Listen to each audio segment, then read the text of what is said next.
हमारे नए वीडियो में आपका स्वागत है। क्या आप तंत्र साधना की शुरुआत करना चाहते हैं? क्या आप जानना चाहते हैं कि किस तरीके से तंत्र की पहली साधना करें, उसके बाद किस तरीके से दूसरी साधना करें और किस तरीके से विविध साधना करने के बाद हमें सिद्धियाँ प्राप्त होती है? तो ये सारी चीज़ें अगर आप जानना चाहते हैं, आप भी तंत्र मार्ग से जुड़ना चाहते हैं, तो इस वीडियो को एंड तक देखना ना भूलें।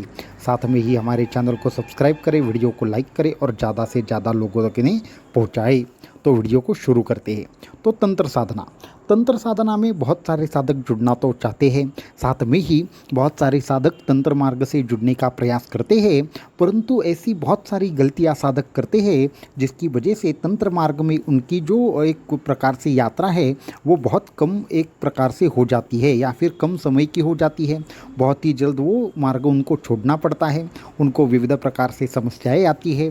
तो ये सारी प्रकार की चीज़ें आखिर क्यों होती है और तंत्र मार्ग की शुरुआत आखिर कैसे करनी चाहिए, ये सब चीज़ें हम आज आपके साथ शेयर करना चाहेंगे। तो एक एक करके सभी टॉपिक को हम कवर करेंगे। तो सबसे महत्वपूर्ण बात है कि तंत्र में सबसे पहली साधना कौन सी करनी चाहिए, ये प्रश्न आप में से हर साधक के मन में अवश्य होगा। तो बहुत सारे साधक एक प्रकार से दश महाविद्याओं की शुरुआत कर देते हैं। कोई बगलाम की माता की साधना शुरुआत कर देता है, कोई और किसी की साधना की शुरुआत कर देता है, कोई भैरव बाबा की उपासना की शुरुआत कर देता है, कोई वेताल की उपासना की शुरुआत कर देते हैं। तो ऐसे जो साधक ऐसे अचानक से बड़ी बड़ी उपासनाएं करने लगते हैं, उनमें से बहुत सारे साधकों को बहुत सारी तकलीफ़ें होने लगती है। कुछ लोगों के जॉब चले जाना, कुछ लोगों को आर्थिक समस्याएं आना, कुछ लोगों को विविध प्रकार के रोग होना, कुछ लोगों को विविध प्रकार से आपदाओं से कहीं न कहीं से मुलाकात होना और कुछ लोगों को बीमार होने के बाद साथ ही साधना को छोड़ देना आदि चीज़ें उन साधकों के साथ होने लगती है। तो आखिर ऐसे में प्रश्न यह है कि साधना की वजह से ये सारी चीज़ें होती है या फिर कौन सी एक चीज़ है जिसकी वजह से ये सारी घटनाएं होती है?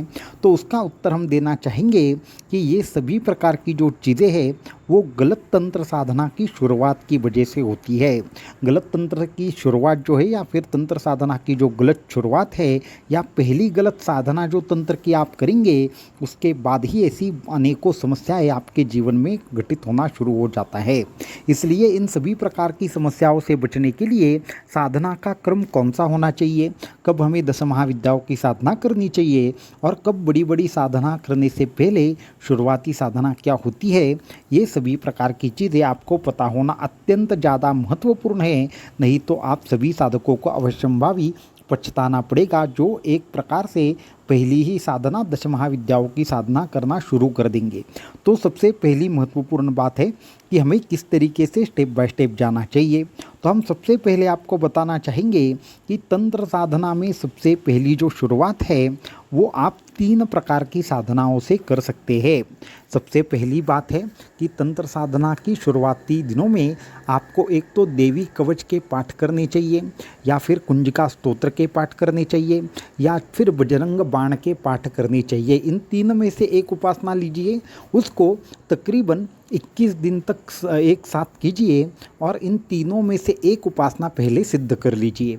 इससे ये होगा कि आपकी शरीर की सिद्धि हो जाएगी, आपके शरीर के आजू बाजू में कवच का निर्माण हो जाएगा और आपका जो शरीर है उसमें से कुछ ऐसे जो मुख्य केंद्र बिंदु है, जो शक्ति स्रोत है, वह जागृत होना शुरू हो जाएंगे, जिसके माध्यम से आपके जीवन में एक प्रकार से पहले तंत्र की शक्ति को सहन करने की जो ताकत है वो आपके शरीर, मन और एक प्रकार से आपके विविध प्रकार से आध्यात्मिक कोश है उनमें जागृत हो जाएगी। ये जब 21 दिन की साधना करेंगे तो उसके बाद आपको इन 3 स्तोत्रों में से किसी एक स्तोत्र का तकरीबन 51,000 बार पाठ करना है, वो भी 41 दिनों में। पहले आपने क्या किया, साधना की, उसके बाद 51,000 बार स्तोत्र का पाठ करना है, वो भी 41 दिनों में। तो ये हुई दूसरी साधना। इससे क्या होगा, आपके चक्रों में धीरे धीरे एक प्रकार से एक्टिवेशन की शुरुआत हो जाएगी। अभी पहले स्टेज में आपको कहीं पे भी बीज मंत्र नहीं लेने हैं, पहले स्टेज में कहीं पे भी दश महाविद्याओं की साधना उपासना नहीं करनी है तो आपको पहले स्टेज में क्या करना है, आपको पहले स्टेज में इन जो हमने स्तोत्र बताए उन स्तोत्रों के साथ में क्या करना है, साधना करके अपने शरीर को सिद्ध कर लेना है। उसके बाद आपको एक सामान्य मंत्र लेना है और उस सामान्य मंत्र की साधना को शुरुआत करनी है। अभी ये सामान्य मंत्र कोई भी बीज मंत्र नहीं रहेगा। मानो आप बगलामुखी देवी की साधना करना चाहते हैं तो उससे पहले आपने देवी कवच या फिर जो हमने जैसे कहा कि हनुमान चालीसा या फिर बजरंग बाण या फिर आपने कुंजिका स्तोत्र आदि में से एक कुछ चयन कर लिया, उसकी साधना की, फिर उसके बाद 41 दिन की भी साधना की। उसके बाद क्या किया, आपको जो मुख्य साधना करनी है उस साधना का सामान्य मंत्र लेना है। जैसे कि अगर बगलामुखी देवी है तो ओम बगलामुखी देवी नमः, ये अत्यंत आसान और सामान्य मंत्र है।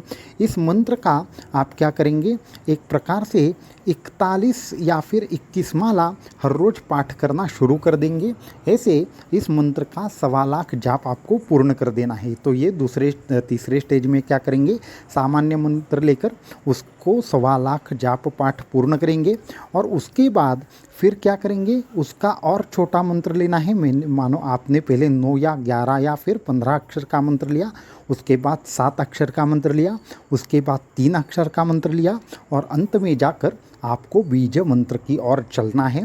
और बीज मंत्र जब 1.25 लाख जाप करेंगे तो आपको उसके बाद ही मुख्य जो महाविद्या है तो उसका जाप करना है।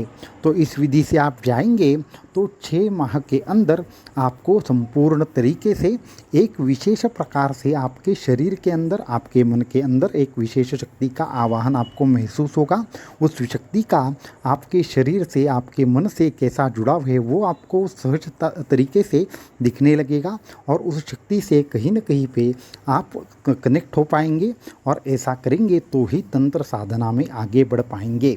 परंतु अगर आप एक ही साथ में आप 10 महाविद्याओं में से कोई एक महाविद्या लेकर उसकी साधना करना शुरू कर देंगे तो जो आपके शरीर में शक्ति का स्रोत बहेगा, जो आपके शरीर में शक्ति का चलन होगा, वो आप सामान्य तरीके से कहीं से भी कहीं तक आप हैंडल नहीं कर पाओगे या फिर आप उस स्रोत को एक प्रकार से सहन ना करने की वजह से आपके शरीर में, आपके मन में, आपके जीवन में ऐसा असंतुलन निर्माण होगा कि जिसकी आप कल्पना भी नहीं कर पाओगे।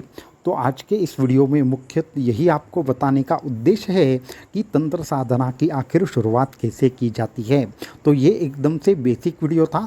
इसमें और थोड़ा डिटेल में जाकर आपको धीरे धीरे तंत्र मार्ग में किस तरीके से आगे बढ़ना है इस विषय में हमारी ओर से संपूर्ण मार्गदर्शन इसके बाद प्राप्त होगा। परंतु उसके लिए सभी साधकों को तैयार रहना चाहिए।